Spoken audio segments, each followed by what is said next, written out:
रहे हैं राष्ट्रीय पंचायत न्यूज। नमस्कार, स्वागत है आपका राष्ट्रीय पंचायत में। बिजनौर में भुइयार एजुकेशनल वेलफेयर सोसाइटी की ओर से रविवार 30 जुलाई को राज मिलन बैंक्वेट हॉल में विद्यार्थी प्रतिभा सम्मान समारोह आयोजित किया गया।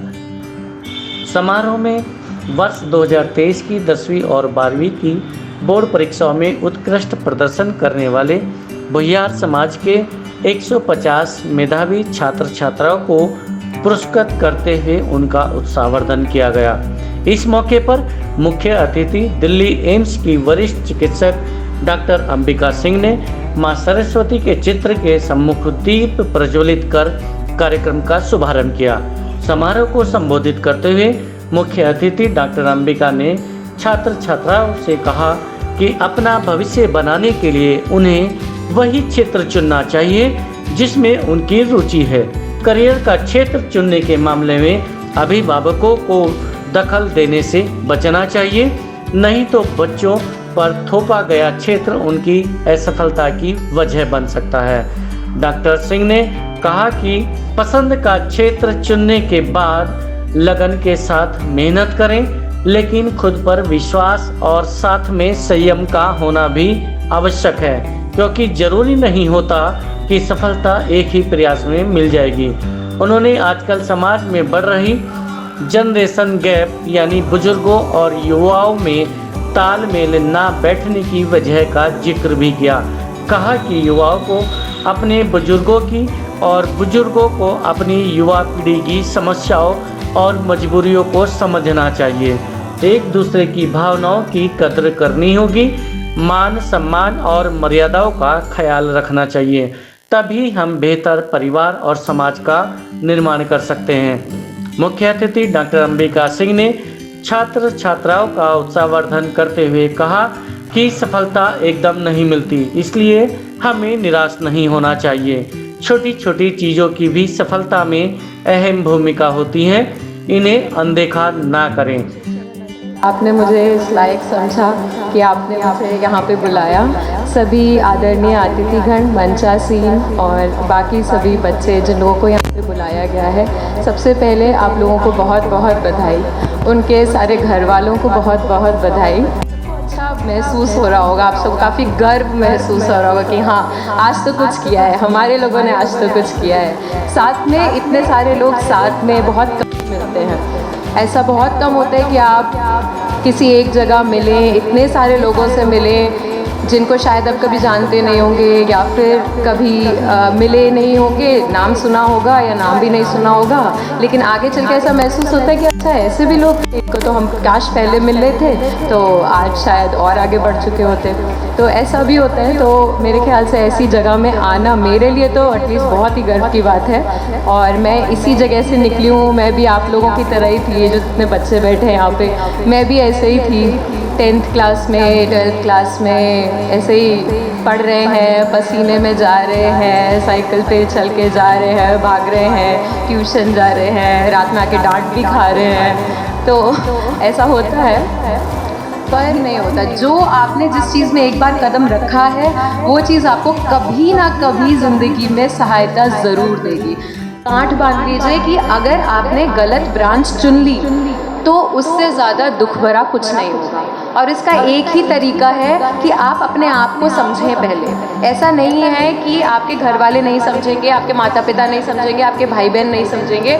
लोग समझते हैं, लेकिन आपको भी समझाना पड़ेगा। किसी के पास दिव्य दृष्टि नहीं होती कि आपको समझ ले कि आप दूर से क्या सोच रहे हैं या क्या कहना चाहते हैं, लेकिन आपको ये आवाज़ दी गई है वो चीज़ बताने के लिए।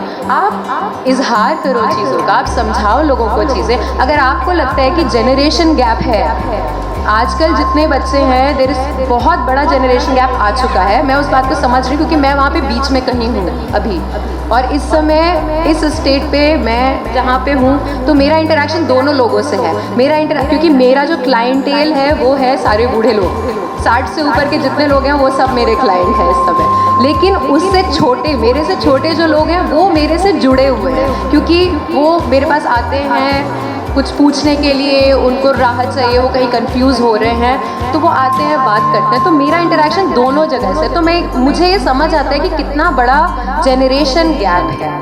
हमारे बड़े एक अलग तरह से सोचते हैं, हमारे छोटे बिल्कुल अलग तरह से सोचते हैं, लेकिन किसी तरह से हमें उसमें तालमेल बनाना पड़ेगा, वरना ना बड़े छोटों की बात समझेंगे ना छोटे बड़ों की बात समझेंगे। तो दोनों को मेहनत करना पड़ेगा एक दूसरे की बात समझने के लिए, क्योंकि दुनिया बदल रही है और बहुत तेज़ी से बदल रही है। उस बदलाव की वजह से ही हम लोगों की सोच में फ़र्क आता है, हम लोग किस तरह से काम करते हैं उसमें फ़र्क आता है। क्या आज से पहले मोबाइल फ़ोन इतना चलते थे? क्या इतनी टेक्नोलॉजी यूज़ होती थी? नहीं होती थी, लेकिन आज वो टेक्नोलॉजी यूज़ हो रही है। लेकिन उस टेक्नोलॉजी का यूज़ आप कैसे करते हैं या आपके ऊपर है। जितने भी बच्चे हैं, कोविड में अगर फ़ोन नहीं होता, अगर लैपटॉप नहीं होता, तो क्या आप पढ़ पाते? क्या 2 साल आपके ख़राब नहीं होते? तो वो टेक्नोलॉजी का यूज़ था, लेकिन यूज़ और मिसयूज़ इन दोनों में बहुत बड़ा फ़र्क है। और इन चीज़ों को अगर आपने समझ लिया तो आपसे ज़्यादा ब्राइट कोई नहीं। ये आप मान के चलें कि जो चीज़ प्रोवाइडेड है आपको आज के समय में, उसका यूज़ भी हो सकता है, उसका मिसयूज़ भी हो सकता है। यूज़ आप करते हैं, बहुत अच्छी बात है, आप अपने आप को लेके जाएंगे आगे, आप अपने घर को अपने साथ लेके जाएंगे, अपनी सोसाइटी को, अपने एसोसिएटेड सारे लोगों को अपने साथ ऊंचाइयों पे चढ़ा सकते हैं। लेकिन अगर आप उसी चीज़ का मिसयूज़ करेंगे तो उसमें आप तो गिरेंगे ही, साथ में आपके साथ जो भी है वो भी दुखी रहेंगे। तो ये चीज़ सोचना बहुत ज़रूरी है। दूसरा जो मैं कहना चाहती हूँ कि कभी भी जब आप आगे बढ़ते हैं, जैसे यहाँ पे कितने सारे लोग अभी आए, सबको इतना सम्मान दिया गया, अभी और भी दिया जाएगा, और आप सब लोग जितने लोग आए हैं, आप कहीं ना कहीं आपके अंदर कोई ना कोई क्वालिटी तो ऐसी है जो किसी दूसरे में अच्छी नहीं है। ऐसा मैं नहीं मान सकती कि यहाँ पे एक भी बच्चा ऐसा होगा कि जिसके अंदर कोई क्वालिटी नहीं है या फिर बिल्कुल ही बिलो मीडियोकर एवरेज, ऐसा नहीं होता। वो हम अपने आप को समझते हैं, लेकिन ऐसा होता नहीं है। इसका मतलब है हम गलती अपने कम से कम ज़रूर ऐसी होगी जिसके आपसे ऊपर जाना बहुत मुश्किल है। और अगर उस क्वालिटी को पकड़ के आपने आगे बढ़ने की कोशिश करी तो आप ज़रूर सफल होंगे, क्योंकि आपका दिल उसमें है, आपकी इच्छा उसके अंदर है। अगर किसी की इच्छा फोटोग्राफी करने की है और अगर आज मैं उसे MBBS की किताबें पढ़ने बिठा दूँ तो वो डेफिनेटली सक्सेसफुल नहीं होगी। ये हर बात कोई जानता है, ये समझते हैं सब लोग कि कोई वो सफल नहीं होगा। लेकिन अगर किसी की इच्छा फोटोग्राफी है और उस फोटोग्राफी किया जाने दिया जा रहा है, तो उससे अच्छा फोटोग्राफर दुनिया में कोई नहीं होगा अगर वो मेहनत कर पाया। ऐसी यही चीज़ हर चीज़ में अप्लाई होती है, चाहे वो डॉक्टर बनना हो, चाहे वो इंजीनियर बनना हो, चाहे वो फोटोग्राफर बनना हो, चाहे वो एक सोशल एक्टिविस्ट बनना हो, आप कुछ भी बनना, आप चाहे आप CA बनिए, चाहे आप सिविल सर्वेंट बनिए, आप IAS बनिए, आप IPS बनिए, लेकिन वो क्वालिटी एक इंटीग्रेटेड अपने अंदर रखिए। दूसरे से कॉपी करने की ज़रूरत नहीं है। आप अपने आप में एक अलग इंडिविजुअल हो, आपको पहचानना है कि मैं एक अलग इंडिविजुअल हूँ, मेरे अंदर ये ताकत है और मुझे ये पहचान के आगे बढ़ना है। जहाँ ये बात समझ ली वहाँ आप आगे ऑलरेडी बढ़ चुके। उन्होंने अपनी सभ्यता और संस्कृति को बनाए और बचाए रखने के लिए भी युवा वर्ग से आह्वान किया। अति विशिष्ट अतिथि पूर्व सहायक निदेशक ED सुशील कुमार, अधीक्षक कस्टम सुरेंद्र सिंह, अधिशासी अभियंता सत्यपाल सिंह, अधीक्षक GST KP सिंह, वरिष्ठ धावक देशराज सिंह, पूर्व प्रबंधक PNB KP सिंह, प्रधानाचार्य ITI नंद किशोर डालचंद भुइयार, सहायक लेखा प्रबंधक विनोद कुमार, सुरेश चंद्रा, प्रवक्ता DIET Jaideep Singh, doctor Sanjay Singh, doctor Kamendra Singh, doctor Pratiksha Singh, Mehar Singh ठेकेदार, डॉक्टर यशपाल सिंह, सूरज सिंह आदि ने भी समारोह को संबोधित करते हुए छात्र छात्राओं का मार्गदर्शन किया। समारोह में वर्ष 2023 की 10वीं और 12वीं की बोर्ड परीक्षाओं में उत्कृष्ट प्रदर्शन करने वाले भुइयार समाज के 150 मेधावी छात्र छात्राओं को पुरस्कृत करते हुए उनका उत्साहवर्धन किया गया।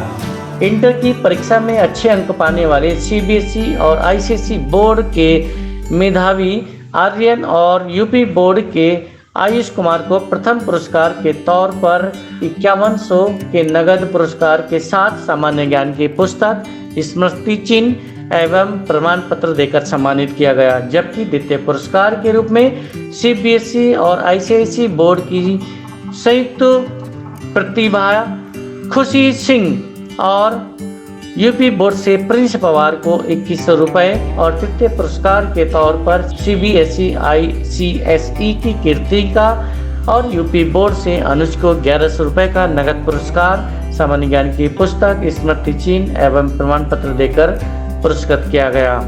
वहीं हाई स्कूल की परीक्षा में CBSE, ICSE बोर्ड से इशिका देशवाल, सुदित श्रीमाली एवं वैभव कुमार और यूपी बोर्ड से विवेक कुमार, आर्यन कुमार एवं गायत्री सिंह को क्रमशः प्रथम, द्वितीय एवं तृतीय पुरस्कार के रूप में 5100, 2100 एवं 1100 रुपये के नगद पुरस्कार के साथ ही सामान्य ज्ञान की पुस्तक, स्मृति चिन्ह एवं प्रमाण पत्र देकर सम्मानित किया गया।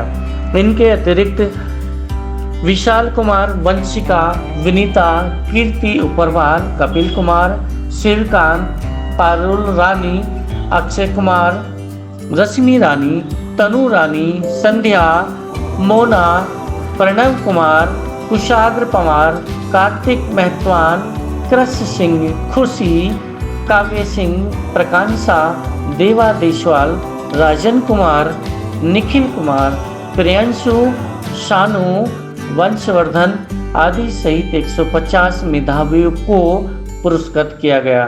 समारोह में BHL हरिद्वार से विनोद कुमार, टीकम सिंह, गुरदास बुढ़ियार, हरिप्रकाश, राहुल कुमार, गजेंद्र सिंह, पंकज कुमार, उमेश कुमार, गिरिराज सिंह, तेजपाल सिंह, मनोज कुमार, राधेश्याम, नरेंद्र कुमार उर्फ भोले आदि का सहयोग रहा।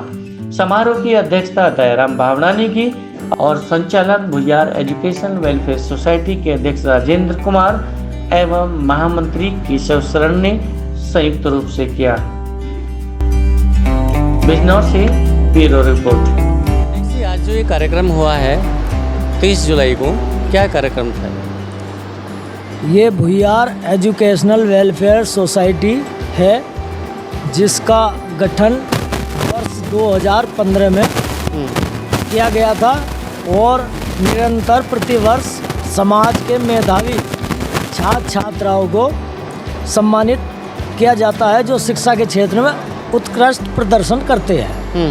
तो आज भी हमारे भुइयार समाज के 150 छात्र छात्राओं को भुइयार एजुकेशनल वेलफेयर सोसाइटी द्वारा सम्मानित कर उनका उत्साहवर्धन किया गया है ताकि उच्च शिक्षा ग्रहण कर समाज का नाम रोशन कर सके।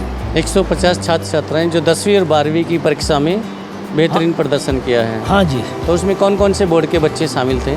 इसमें UP board, CBSE board, ICSE board, सभी बोर्डों के छात्र छात्राएं तो उपस्थित रहे और हमारे मुख्य अतिथि डॉक्टर अंबिका सिंह और जो आज के कार्यक्रम के अध्यक्ष थे BHL के पूर्व लेखाकार रहे हैं श्री दयाराम सिंह भावड़ा और हमारे तमाम सारे विशिष्ट अतिथि की ओर से सभी प्रतिभाशाली छात्रों को सम्मानित किया गया। जी, कार्यक्रम ये जो हुआ है आज सम्मान समारोह, मेधावी सम्मान समारोह, ये कौन सा सम्मान समारोह कितने वर्ष से चल रहा है लगातार? इस बार कौन सा है? हमारा जो है पिछले वर्ष 2015 से लगातार चल रहा है और इस बार जो है हमारा ये 9वां मेधावी विद्यार्थियों का सम्मान समारोह था। जी, आप जो अपनी युवा पीढ़ी है, भुइयार समाज की जो नया वर्ग है, युवा हैं, छात्र छात्राएं हैं, उनको अपनी सोसाइटी की तरफ से क्या संदेश देना चाहेंगे? हमारा संदेश यही है कि हम सब मिलकर जो हमारे समाज का सबसे वंचित विद्यार्थी भी है उसको भी शिक्षा के क्षेत्र में उसका सहयोग करें और वो बढ़कर समाज का नाम आगे रोशन करे। हर बच्चा चाहे वो बालक हो या बालिका सबको जो है शिक्षा की मुख्य धारा से जोड़ने का लक्ष्य है। शिक्षा पे अक्सर ध्यान रहता है पेरेंट्स का, संस्कार पे आप क्या कहेंगे? संस्कार को भी हम ये कहना चाहेंगे कि जो हमारा इतिहास है, भुइयार समाज का इतिहास है, जो हमारी संस्कृति है, वेशभूषा है, उसको हम बना कर रखें अपना और बड़ों का आदर सत्कार करें। जो हमारे समाज के वरिष्ठ समाज सेवी हैं उनसे प्रेरणा ले, सही रास्ते पे चले और अपने छोटों को भी सही रास्ते पर ले जाने का काम करें। धन्यवाद। देखिए, मैं ये कहना चाहूँगा, इस समिति के कोषाध्यक्ष के नाते मैं कोष का रखरखाव करता हूँ, जिसको संरक्षित रखना और सही जगह लगाना ये मेरा काम है। इसको सुरक्षित रखना और समाज के कोष का कहीं अपव्यय न हो, समाज का कोष समाज के काम आए, समाज के बच्चों के काम आए, ये भरसक प्रयास करते हैं। और आगे हमारा प्रयास यह है, इस कोष से हम एक तीर से दो निशाने साधने के इरादे से हैं। हमारे समाज के जो छात्र हैं मेधावी, वो तो सम्मानित होकर प्रेरित होते हैं। इससे जो हमें कोष प्राप्त होता है, जो बचत होती है, उससे हमारी कोशिश है कि ये समाज के आगामी भविष्य के लिए कहीं ना कहीं ऐसी जगह हम सुरक्षित करेंगे जो हमारा समाज आगामी पीढ़ी का हमें याद करता है। देखिए, सदस्य की बात यह है, 2015 में जब हमने शुरुआत की थी तो मुश्किल से 60-65 सदस्य हम जोड़ पाए थे, और आज की तारीख में इससे हम 300 सदस्य ऑनलाइन जुड़े हुए हैं। और उस समय हमें इतना प्रयास करना पड़ा था कि हमें घर घर जाके रसीदें काटनी पड़ी थी। आज हमें कोई प्रयास करने की आवश्यकता नहीं पड़ती है, ऑनलाइन स्वतः ही पैसा खाते में आ जाता है। मंत्री जी, जानना चाहेंगे, जो कार्यक्रम आज हुआ है तो मेधावी सम्मान समारोह, इसका मकसद क्या है?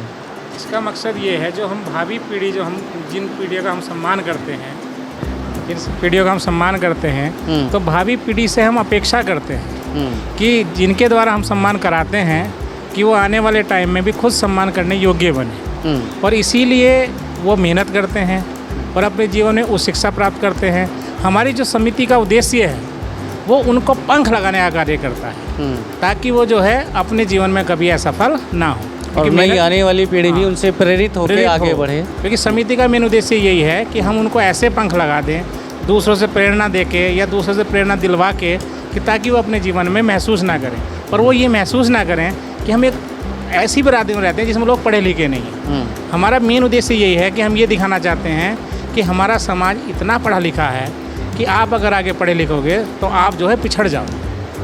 हमारी मेन समिति का उद्देश्य यही है। और आने वाले टाइम में हम और हमारी टीम दिसंबर या नवंबर के महीने में, अगर सबको टाइम मिलेगा, तो हम बच्चों की कैरियर काउंसलिंग भी करेंगे कि आप क्यों पीछे रह रहे हो। यही हमारी समिति का उद्देश्य है, और यही हमारी समिति का उद्देश्य आगे तक रहेगा। बच्चे की योग्यता क्या है, इंटरेस्ट क्या है, और उसके आधार पर हमारे क्षेत्र में जाना है। क्योंकि हमारे पास पूरी टीम है, हर क्षेत्र की टीम है। हमसे अच्छी कैरियर काउंसलिंग कम कर पा रहे हैं। 15 में हमने जो कार्यक्रम किया था, आज उसके बच्चे जॉब पा चुके हैं जी। वो खुद सम्मानित करने योग्य हो चुके हैं। 2015 में जो चारों टॉपर थे वो सब जॉब में हैं। एक बेंगलोर में है, IIT में ही है, दूसरा भी बेंगलोर है, तीसरा डॉक्टर है, चौथी लड़की NIT में लेक्चरर है। यानी हमारे सम्मानित करने वाले बच्चे भी बहुत आगे हैं इस टाइम। और उन्हें महसूस होता है, उसने मैसेज भी डाला था कि सर मैं आज जो हूँ या हम जो हैं वो समिति की गाइडेंस की वजह से आगे बढ़े, वहाँ से जो एक प्रेरणा मिली है। तो हमारी समिति का उद्देश्य है कि अपनी भावी पीढ़ी को प्रेरणा प्रदान करना जी। और यही हम राष्ट्रीय पंचायत का भी धन्यवाद करेंगे कि वो हमारा आगे को सहयोग करते रहे। अगर हमें ऐसे बच्चे मिले, आपको मिले, आप हमें भी बताइए और उन्हें आगे बढ़ने में हमारी समिति सहयोग